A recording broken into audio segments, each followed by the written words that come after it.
कहानी आज के बेजोड़ बा। हाँ। एकर हाथ बा एकर गोड़ बा, एकदम जिंदा कहानी बा, ना हंसी बा ना ड्रामा बा।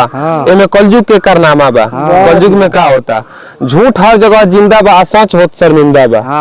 झूठ जिंदा रहता, सच शर्मिंदा हो जाता। आन के मड़वा में झूमर सोहर गारी भी मन के भावेला। आन के मड़वा में झूमर सोहर गारी भी मन के भावेला। अब पता वो बेरा चलेला जब अपना पर आवेला। साफ सुनाई उहे देला, साफ सुनाई उहे देला जब पीठ पीछे बतियावेला। वो बात बहुत जल्दी सुनाला। अपना अपना कह के उस अपना सैकड़ों दिखावेला। भोजपुरी में बात करे, अंग्रेजी गाना गावेला। अब पता वो बेरा चलेला जब अपना पर आवेला। दुखी रहे जे भी बावे, दुखी रहे जे भी बावे, सुखी न देख पावेला। दाव पेच लगावेला या आपस में लड़ावेला। इहो सुनी उहो सुनी एक तरफा जंग करावेला। अब पता वो बेरा चलेला जब अपना पर आवेला।